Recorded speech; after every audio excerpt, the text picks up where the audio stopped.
Hello tout le monde, j'espère que vous allez bien et bienvenue dans ce nouvel épisode dans lequel on va parler de deux sujets. Tout d'abord, la volatilité en bourse qu'on a eue depuis 2 jours, notamment grâce à la Banque centrale américaine qui a parlé, le nouveau président. J'ai pas mal de choses à dire là-dessus. Et ensuite, on va parler d'une entreprise de CRSI qui est en forte baisse suite à un rapport qui a été fait par une entreprise qui prend souvent des positions short. Et on m'a envoyé un article là-dessus ce matin. Et c'est marrant parce que je l'avais analysé en mars dans le school, et donc je vais vous passer les extraits vidéo. Je pense que ça pourrait être intéressant, ça évite en plus de la réanalyser parce que j'avais bien fait le travail à l'époque. Et vu qu'elle rebaisse sur des niveaux qui sont peut-être plus cohérents sur la valorisation, on va regarder un petit peu tout ça, comment j'aborderai la situation d'une entreprise qui a une mauvaise nouvelle, en tout cas annoncée par un tierce, et comment je réagirai. Donc c'est aussi à ce but un petit peu éducatif. Pour information aussi, pour les membres du programme et de la communauté, je vous ai fait une vidéo d'analyse quantitative ce matin sur 5 actions comme d'habitude.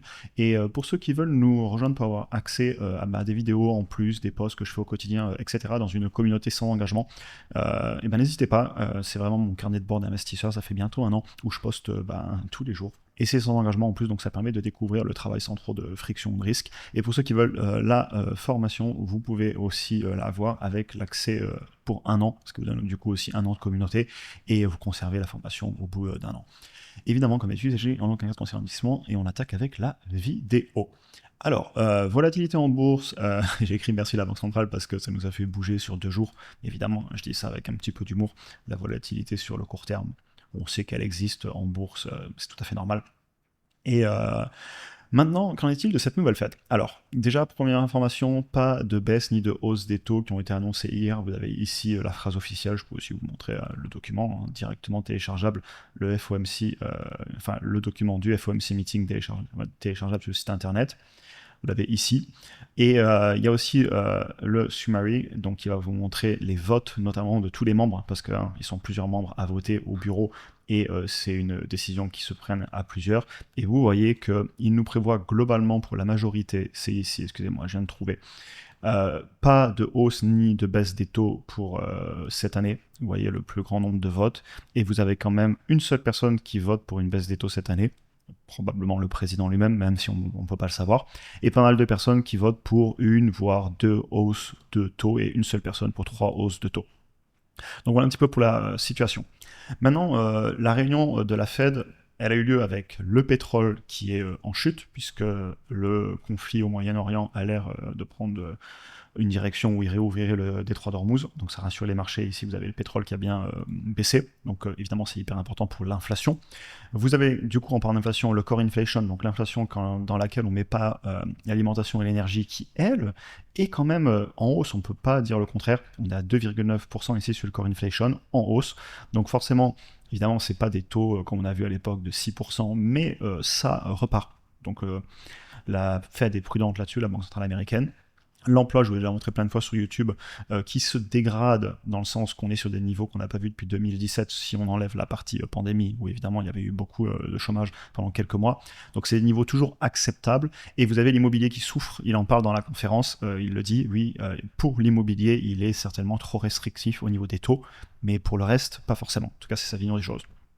Alors maintenant, le nouveau président, je vais en parler un petit peu de lui, Kevin Warsh. Déjà, il a annoncé qu'il voulait moins parler, et je l'ai écrit ici, c'est vrai que Jérôme Powell parlait assez souvent. Et il veut essayer forcément d'amener un petit peu sa pierre à l'édifice, de modifier un petit peu comment il travaille, etc. Notamment, il parle beaucoup d'essayer d'avoir des données plus précises autant que possible, avec le moins de décalage possible. En changeant un peu les choses, il parle de plusieurs task force, donc ce seraient des équipes qui essaieraient de trouver de l'information de nouvelles manières, parce que c'est vrai que par exemple, prenez les rapports sur l'emploi, très souvent on les a, et puis 1 mois, 2 mois, 3 mois, 4 mois après, ils sont révisés à la hausse ou à la baisse. On regarde beaucoup les informations avec 6 mois de décalage. D'ailleurs, pour les membres dans le school, j'avais fait un gros post où je récapitulais tout ce qui s'est passé avec la Fed depuis que je la suis en 2018. Et voilà, je peux vous refaire aussi l'histoire sur YouTube, l'impression monétaire qui fait de l'inflation transitoire, finalement pas si transitoire que ça, et puis on attend toujours, Jérôme, l'inflation des taxes douanières. Hein. Donc évidemment, je le dis avec humour, hein, c'est facile à dire une fois que c'est passé, mais par contre c'est très intéressant à suivre, parce que ça nous montre vraiment que sur le court terme, bonne chance pour prévoir quoi que ce soit. Sur le long terme, on va en reparler, je vais vous montrer des graphiques très intéressants des études de JP Morgan. Donc voilà, intéressant. Aussi, ne pas oublier que le président, il est quand même globalement assez convaincu, et là c'est vraiment sa vision des choses, que l'innovation, les entreprises, les technologies sont des forces profondément déflationnistes, pas forcément inflationniste, et je suis d'accord avec lui, je vous ai déjà souvent montré le M2, si vous n'aviez pas autant d'argent imprimé, je pense pas qu'on arriverait à maintenir les 2% d'inflation à long terme.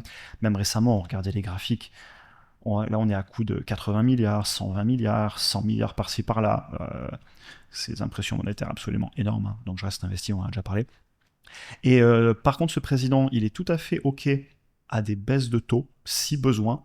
Par contre, il l'a déjà dit de nombreuses fois, il n'est pas du tout fan de l'impression monétaire.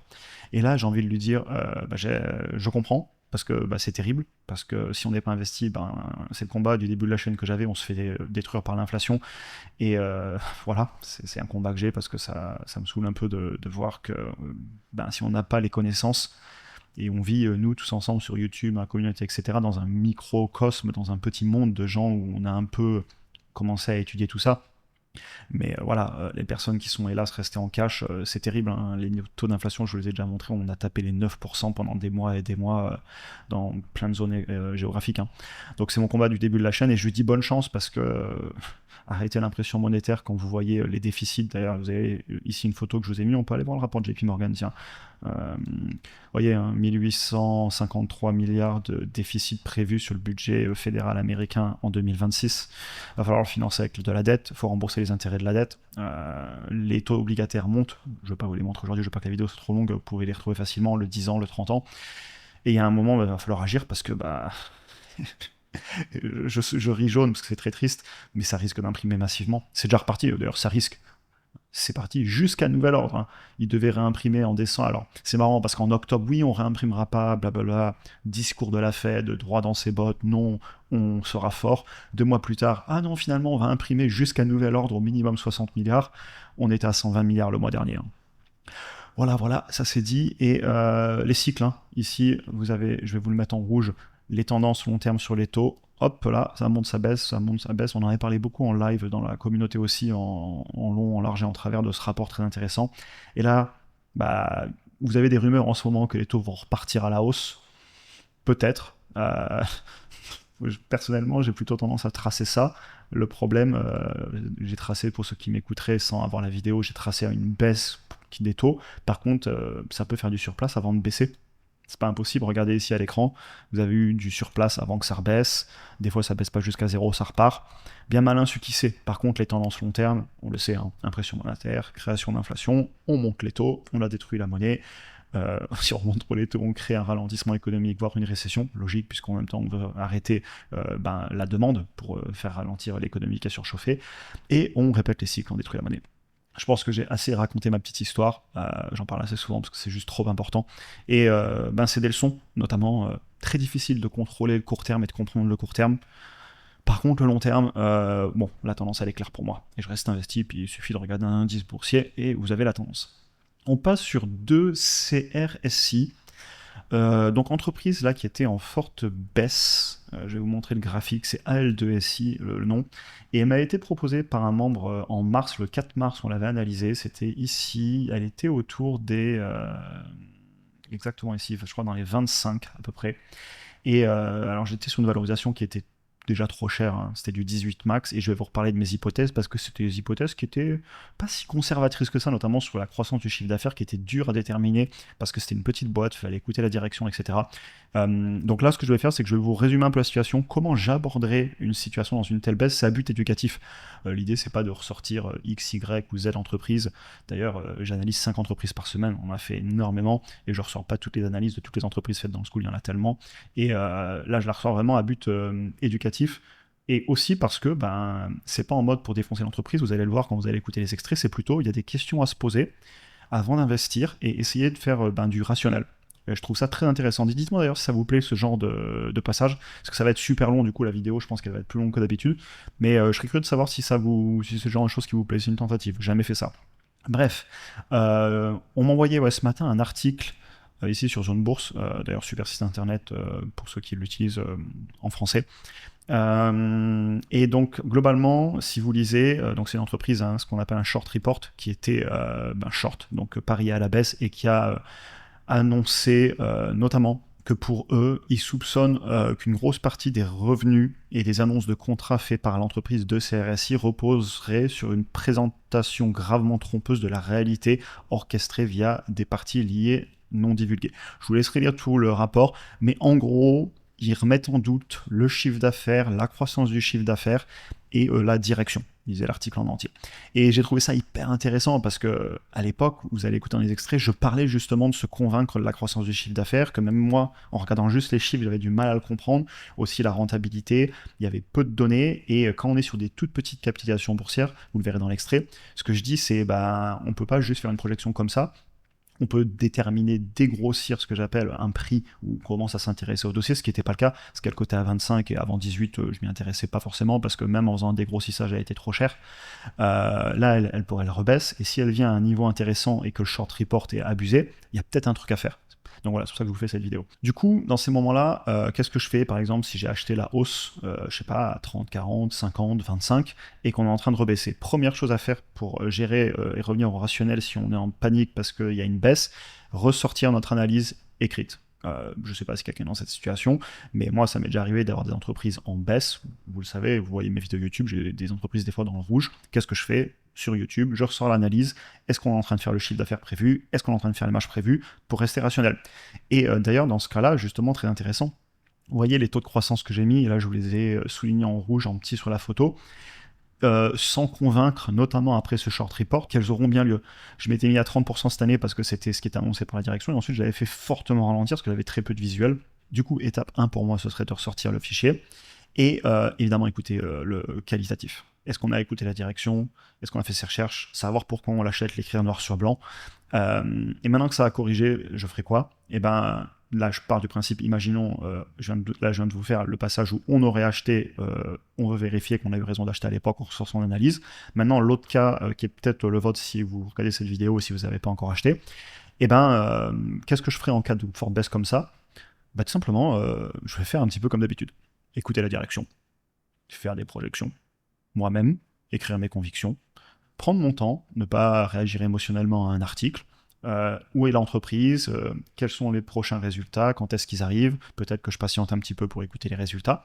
En gros, comme d'habitude, car j'avais rien de trop mauvais à dire d'ailleurs sur le business, vous allez l'entendre, c'était juste pas au prix et j'avais mis pas mal de prudence, ou en tout cas j'avais ouvert le débat à de la recherche qualitative, parce qu'il y avait peu de données. Et en fait, comment je traiterais un cas comme ça? Comme tous les autres, comme on le fait sur YouTube. Analyse, qu'en est-il de ce rapport qu'a annoncé la direction? Parce qu'au final, je le dis tout le temps, en bourse, c'est toujours un ratio risque-récompense entre la probabilité qu'un événement ait lieu ou pas. D'ailleurs, c'est tout ce que je fais dans mes projections.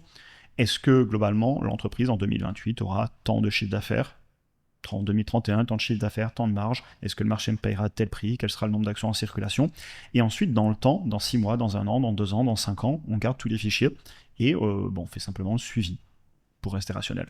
Donc voilà un petit peu comment j'aborderai le sujet. L'objectif, c'était vraiment de vous montrer un cas concret d'une situation qui est en train d'avoir lieu, de comment je mènerai l'analyse, que vous allez voir dans les extraits que je vais vous mettre ici. J'espère que ça vous intéressera. Bon visionnage à tous, bonne journée à tous, et pourquoi pas continuer à suivre cette entreprise dans le temps, si la peur était réelle ou pas. Si quelqu'un a fait du qualitatif dessus, a écouté la direction, en sait plus dessus, n'hésitez pas à le partager avec grand plaisir. Et c'est ce que je vous dis ici pour finir, avant juste de vous mettre le passage. Il y a peut-être une opportunité, c'est pour ça que je vous en parle. Parce que maintenant que ça corrige, et si on est un retour à la réalité sur la valorisation, qui j'étais à 18, et encore remettez en cause maintenant toutes ces hypothèses de chiffre d'affaires et entrez les vôtres, évidemment, parce que vu le rapport qu'on a eu, il y a peut-être du vrai. Et à 25, on n'y est toujours pas. Mais peut-être qu'il y a un truc à faire, donc voilà, je voulais vous partager ça. Allez, je vous mets l'extrait, je vous souhaite une bonne journée à tous. Et hello à tous, j'espère que vous allez bien et bienvenue dans ce nouvel épisode de Quantitatif pour le School.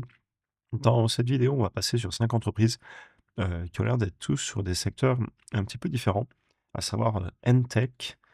Ensuite, on va regarder 2 CRSI, Pool, Qualys et Amundi. Alors, certaines, les noms, je les connais, d'autres pas. Et l'objectif de ces vidéos, pour rappel, comme à chaque fois, c'est en fait, en allez, 10 minutes par action, c'est à peu près ce qu'on fait généralement, d'essayer de comprendre ce qu'ils font et surtout de regarder, en gros les chiffres. Parce que et je le répète à chaque fois, j'ai énormément de propositions. On me propose beaucoup d'entreprises et je peux pas passer 10 heures à toutes les analyser, ni toutes les acheter d'ailleurs. Par contre, ce que je peux faire, c'est, les regarder pour pas passer quelque chose à la trappe, pour rater quelque chose et de toute façon, en 5 à 10 minutes, on arrive à voir la croissance, l'historique, les marges, la capacité à générer de l'argent, la situation financière dans le bilan comptable, et cetera, et cetera. Ce qui fait que si je vois des énormes, points noirs éliminatoires, on arrête. C'est quand même assez rarement le cas dans ces vidéos parce que vous avez fait le travail en amont, souvent et vous avez fait vos projections et cetera. Des fois, vous me les, partagez et en plus, ça permet de les comparer et quand je vois des points positifs et ben, dans ce cas-là, je peux pousser l'analyse plus loin et on est souvent arrivé à des entreprises en commun où on s'est tous mis à les acheter parce que l'analyse, enfin tous beaucoup, parce que l'analyse en fait, je la trouvais cohérente et vous aussi. Donc voilà, un petit peu pour l'objectif de ces vidéos. Donc on passe rapidement dessus et bien évidemment, une fois qu'on a fait les chiffres, se poser les questions qualitatives et évidemment aussi aller écouter les appels des signaux à investisseurs, et cetera. De ces RSI. Celles-là, on en a beaucoup parlé. Je crois qu'ils sont dans tout ce qui est serveur, IA, et cetera. Et vous me disiez même que le titre avait peut-être un petit peu trop monté en bourse. Mais ça n'empêche pas de faire une valo. Heu, et si on voit que c'est trop cher, au moins on le sait. Et puis si un jour ça corrige sur une peur, on peut y revenir. Donc moi, j'ai rien contre, passer des dossiers de qualité, même trop chers. D'ailleurs, je le fais tout le temps. Pendant longtemps, j'ai fait ASML, LVMH, je l'ai trouvé trop cher. Air Liquide, Schneider, c'est trop cher, mais ça n'empêche pas de les analyser. Du moment qu'on derrière c'est de la qualité et tout, franchement, pourquoi pas. Donc, concepteur et fabricant de serveurs haute performance. Bah oui, vous vous doutez bien que l'emballement en ce moment, il est où? OK, le titre est monté fort, puis il a rebaissé fort. Elle doit être chère sur le papier. C'est peut-être pour ça qu'elle corrige et le marché, c'est peut-être simplement pas la valoriser. L'entreprise cible les marchés de data center. Elle bénéficie fortement de la demande de l'IA, bah oui, sans deck. Concurrence intense, oui. Supermicro, HP, Dell, et cetera. Beaucoup de monde, sur le secteur, hein, on le sait, on en a déjà analysé plein d'ailleurs, hein. Des boîtes américaines aussi qui faisaient du déploiement, on en avait fait plusieurs, dans le school. Demande explosive. Bon, OK, secteur porteur, certainement emballement un petit peu de l'entreprise. Maintenant, nous, notre objectif, c'est d'aller comprendre les chiffres et de trouver un prix qui serait cohérent et de vérifier aussi l'état de l'entreprise et cetera, hein. Chiffre d'affaires, heu, il y a eu un trou en 2023. Alors elle reporte comment? Vous voyez, pareil, elle m'a fait Q1, Q3. C'est bizarre des fois comment ils reportent, hein. Là, en annuel, ça a l'air plus cohérent. Je verrai ça en annuel. Le chiffre d'affaires repart d'un coup. Donc en fait, on n'avait pas de croissance entre 2021 et 2024 et maintenant avec la demande sur l'IA, le chiffre d'affaires est en train de péter. Sur le long terme, avec du 7-8% de croissance et là récemment 23. Donc vous doutez bien que de suite, hein, je vais mettre des taux de croissance certainement plus raisonnables, entre 10 et 15%, ce qui est élevé. Certainement, je vais faire quelque chose comme ça me connaissant. L'entreprise ne brûlait pas de cash il y a encore peu, puis elle s'est mise à en brûler. Elle est assez instable, assez peu dérisquée. Donc on semble être aussi sur une entreprise qui fait quoi d'ailleurs? La taille de la boîte, c'est quoi? 400 millions, 200 millions de chiffre d'affaires, c'est moins petit, c'est pas gros, c'est pas non plus dans le milliard, mais ça reste une belle boîte. Commence à être une grosse entreprise. Hem, donc c'est pas encore complètement dérisqué, hein, les marges étaient encore négatives il y a peu, vous le voyez ici. Donc prudence, pas mettre tout ça dans le même panier évidemment. Qu'en est-il au niveau de la donc de suite, vous vous doutez, quand j'ai, des grosses marges élevées, business rentable qui génère beaucoup de cash, je me jette moins sur la trésorerie et le bilan parce que voilà, je me doute qu'ils vont réussir à générer du cash et dans tous les cas, gérer la situation. Quand on est comme ça, de suite, je veux voir le cash à l'aide parce que si on génère pas beaucoup de cash, on peut vite être dans une situation compliquée.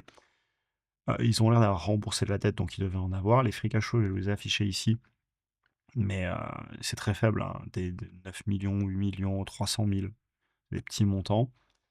Heu, il y a un tout petit peu de cash.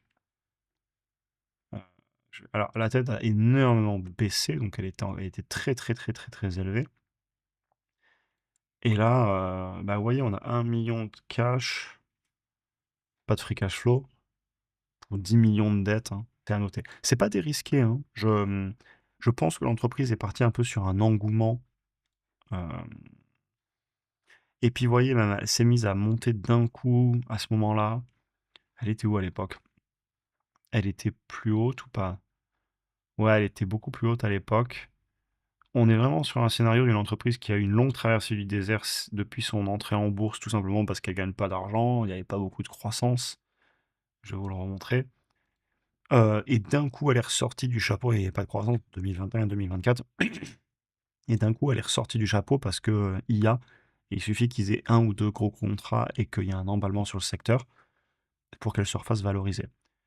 Maintenant, ça ne permet pas de enfin, on va devoir projeter, on va essayer de projeter ça sur les free cash flow quand même parce que en plus, avec beaucoup de dettes, c'est le nerf de la guerre.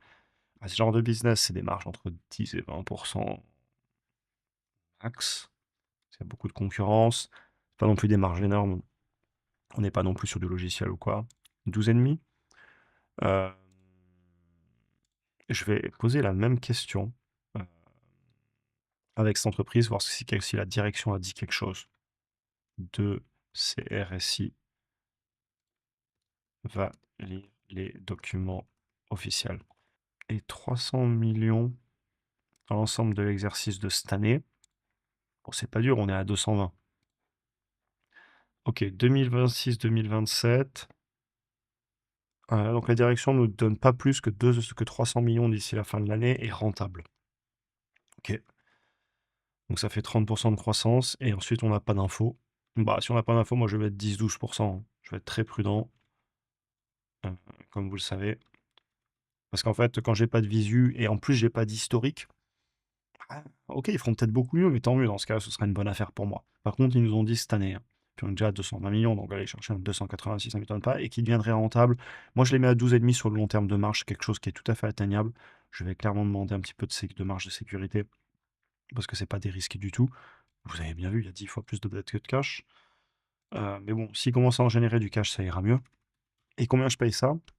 Vous voyez, OK, il y a de la croissance et peut-être des marges futures, mais j'ai dit peut-être, mais ça se paie pas 20 ou 25 fois, comme un Google, qui est ultra carré, ultra propre et qui a pignon sur rue et qui a tout démontré et qui a prouvé qu'il savait faire, quoi. Allez, 15 fois max, même moi j'aurais tendance à dire moins, mais taux de croissance, j'ai mis assez faible, ça ferait du 460 et franchement, c'est pas inenvisageable parce qu'attendez, la boîte, elle pèse combien de capitalisation boursière? Et ils sont à ouais, ils pèsent un 478 millions de capitalisation boursière. Ils font déjà 220 millions de chiffre d'affaires.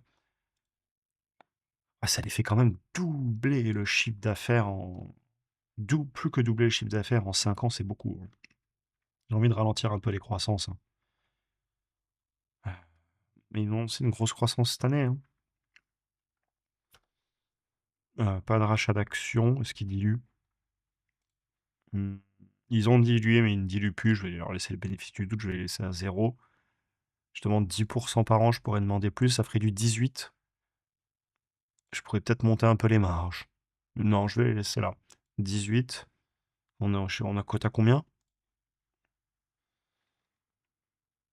Ok, on est un peu plus cher, mais il y a un emballement évident, hein. Bah, vous voyez, encore une fois, c'est pas comme un. Je dis Google, mais je pourrais vous dire SNL ou ce que vous voulez. C'est une boîte jeune qui a pas pignon sur rue. La direction n'a pas trop parlé à 5 ans, comme elle l'a fait sur celle d'avant. Donc là, on est un peu dans le flou, on sait juste cette année. Moi, j'inviterai tout le monde sur ces entreprises déjà à comprendre. Parce que moi, je perds un peu ma voix, je fais une petite pause après. Excusez-moi. On voit que c'est pas dérisqué, que la direction, elle guide, mais pas trop. J'inviterai j'inviterai chacun à faire ses projections, tout simplement pour l'écrire et être à l'aise à dormir sur ses 2 oreilles. La valo n'a pas l'air très élevée, je suis d'accord, oui, mais c'est normal que ce soit valorisé pas si cher que ça parce qu'il y a beaucoup de dettes par rapport au cash. Jusqu'à encore peu, on brûlait du cash, donc j'aime bien ce que je vois, mais c'est assez asymétrique. C'est de la concurrence aussi. Donc là, je dirais, grosse asymétrie, c'est-à-dire que s'ils fonctionnent, qu'ils ont du chiffre d'affaires et que ça marche, elle est pas chère sur le papier, mais c'est pas du tout dérisqué. Si pendant 5 ans, ils continuent à nous brûler du cash finalement, c'est la catastrophe. Ne pas avoir mis tous ces 2 dans le même panier. J'aime bien ce que je vois, heu, un peu cher à mon goût, hein. Je suis tombé à 18 et après j'ai regardé, elle est à 24 et quelques. On n'est pas loin et puis elle s'est un peu emballée. D'ailleurs, elle a bien corrigé là ensuite. Faudrait peut-être voir, ce genre de boîte, moi ce que je ferais, c'est que je regardais quand est-ce que sont les prochains résultats pour voir plus d'infos et cetera de la direction. J'aime le secteur, hein, je vais pas le cacher, pour moi l'IA est là pour rester, j'aime le secteur. Sur ce genre de dossier, vous voyez, pour conclure, je serai prudent, j'irai voir ce qu'a dit la direction, j'attendrai peut-être des prochains résultats et surtout je ferai mon propre fichier de projection pour vraiment écrire noir sur blanc. Comme ça, quand dans 2 ans, en 2028, vous ressortez votre fichier, est-ce qu'ils ont fait 340 millions de chiffre d'affaires? Est-ce qu'ils ont fait des marges à 12,5? Vous pouvez les rallonger là, ou mettre 10 peut-être, ce que vous voulez, et vous suivez dans le temps. Parce que si au bout de 9 mois, 1 an, l'entreprise est pas du tout en train de vous faire le chiffre d'affaires prévu, bah, voilà, vous savez qu'il y a un problème, que ce qu'ils avaient annoncé, ils le feront pas, ou alors s'ils font mieux, vous dites: «OK, la direction avait dit on fera 300 millions, ils ont fait 330, OK, je peux faire confiance dans la direction». Mais là, il y a peu d'infos. Mais j'aime le secteur, j'aime le dossier. La valo, on n'est pas loin. Donc voilà, et on passe à la prochaine action.